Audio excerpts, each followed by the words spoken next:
जिनको नाउज़ुबिल्लाह सहाबा इकराम रज़ियल्लाहु तआला अजमईन से नफरत है, चाहे वो सलमान नदवी हो, चाहे कोई भी हो दुनिया का बंदा, जिन रगों में हराम का खून दौड़ता है, बस वही अहले बैत के और मोहम्मद रसूलुल्लाह के सहाबा के खिलाफ बोल सकते कि यजीद सही था या नहीं था। जो लोग नाउज़ुबिल्लाह आजकल सहाबा इकराम रज़ियल्लाहु तआला अजमईन पर तनकीद करने की कोशिश करते हैं, कौन है ये लोग? आप समझते हैं मुसलमान है? नहीं।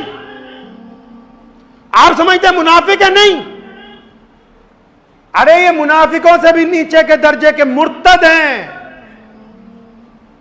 दुश्मन के आलाकार हैं। क्यों?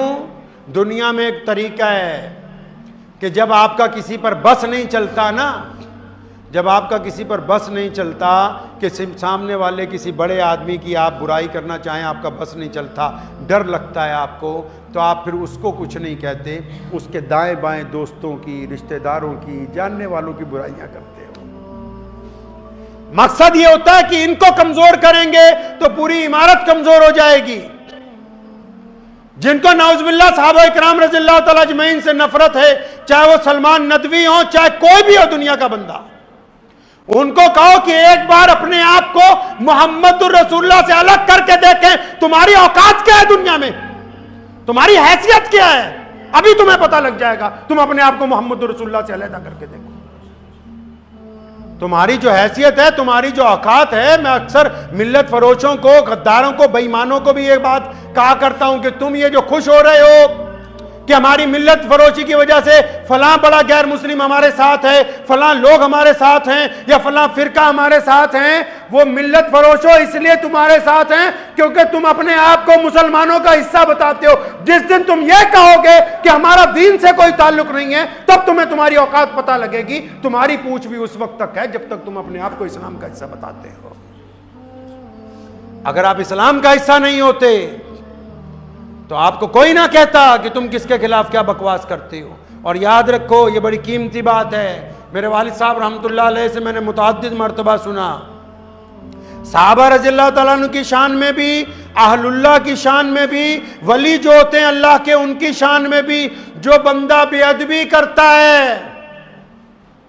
नबी तो बहुत बड़े मर्तबे पर हैं और मोहम्मद रसूलुल्लाह सल्लल्लाहु अलैहि वसल्लम तो चांद की तरह है, कोई उस तरफ मुंह करके थूकना चाहेगा तो वापस थूक उसके चेहरे पे आने वाला है। सहाबा सितारों की तरह है, अगर चांद की तरफ मुंह करके थूकोगे तो वापस मुंह पे आएगा, सितारों की तरफ भी अगर मुंह करके थूको तो वापस मुंह के ऊपर आएगा। शेर इस्लाम मौलाना हबीबुर रहमान सानी लुधियानवी रहमतुल्लाह अलैह फरमाया करते थे कि बेटा अच्छी तरह इस बात पर यकीन कर लो कि जिसको नाउज़ुबिल्लाह सहाबा इकराम रज़ियल्लाहु तआला अजमईन पर तनकीद करने की आदत है, या उलमाए हक पर तनकीद करने की आदत है, या अल्लाह के वलियों पर तनकीद करने की आदत है, वो 100% उसका खून हलाल का नहीं है। जिन रगों में हराम का खून दौड़ता है, बस वही अहले बैत के और मोहम्मद रसूलुल्लाह के सहाबा के खिलाफ बोल सकते हैं। जिनकी नस्ल हलाल की है, जिनके माँ बाप हलाल के हैं, वो कभी रसूलुल्लाह के साथियों के खिलाफ नहीं बोलेंगे।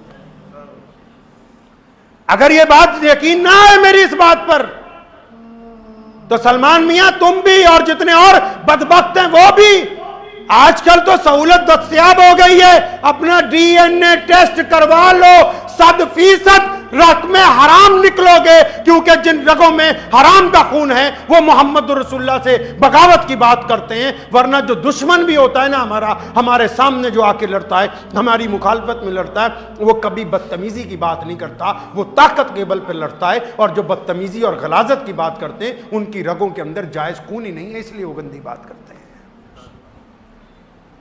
वो कहा नहीं किसी ने कि दुश्मन भी मुझको खानदानी चाहिए। इस्लाम ने आज तक जिनसे मुकाबला किया है, मैदान जंग में जिन लोगों से इस्लाम की आज तक जंगें रही हैं, जो हमारी सामने की सफों में मौजूद रहे हैं, वो भी घटिया नस्ल के नहीं थे।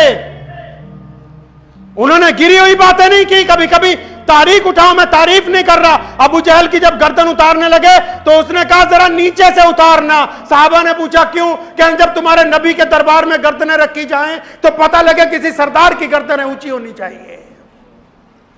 दुश्मन भी खानदानी, ये तो दुश्मनी के काबिल नहीं है जो सहाबा की शान में बदतमीजियां करते हैं।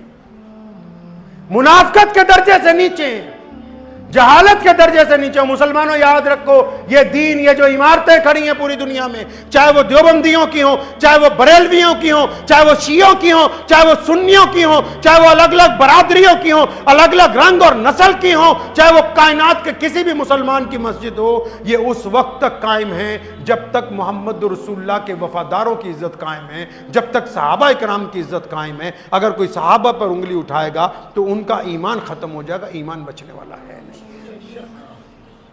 अपने बच्चों को बताएं, हम तक जो दीन पहुंचा है सहाबा ने पहुंचाया है। इमाम बुखारी ने जितनी रिवायतें की हैं सहाबा से की हैं, इमाम अबू दाऊद की रिवायतें सहाबा से हैं, इमाम नसाई की रिवायतें सहाबा से हैं, इब्ने तैमिया ने किसी को रिकॉर्ड किया तो सहाबा को किया, इमाम सयूती अगर किसी का हवाला देते तो सहाबा को देते। अगर सहाबा है तो दीन बाकी है, अगर नौज़ुबिल्लाह सहाबा के ऊपर उंगली उठाई जाएगी तो आपके पास दीन बाकी रहने वाला नहीं है।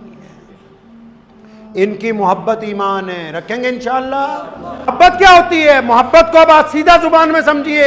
हमें जिससे मोहब्बत होती है, हमारा कोई दोस्त, हमारा भाई, हमारा कोई जानने वाला 10,000 बार भी आपको आके कहे कि यार तेरी बीवी खराब है, तेरा बेटा खराब है, तेरा भाई खराब है, अब क्योंकि आपको उनसे मोहब्बत बहुत ज्यादा है, आप उनकी बात सुनते हो, कबूल नहीं करते।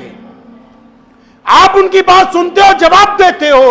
तो मुसलमानों याद रखो, हमें जो सहाबा से मोहब्बत है, हमें जो सहाबा के इमाम, हम सब के नबी खातमुन नबीयीन मोहम्मद रसूलुल्लाह से मोहब्बत है, हमें जो अल्लाह से मोहब्बत है, वो बिना दलील के मोहब्बत है। जो बंदा दलीलें लेने लग पड़े और व्हाट्सएप पे मौलवियों से पूछने लग पड़े कि यजीद सही था या नहीं था, जब था या नहीं था बीच में आ जाएगा ना, तो इसका मतलब है कि मोहब्बत को कीड़ा लग गया है। और जिनकी मोहब्बत को कीड़ा लग जाए वो बेईमान होते हैं, बदखुल्क होते हैं। इसलिए अपनी मोहब्बत को कायम रखिए। मोहब्बत में चूं चरा नहीं होती, मोहब्बत में इताअत होती है, वफादारी होती है, खुलूस होता है बस।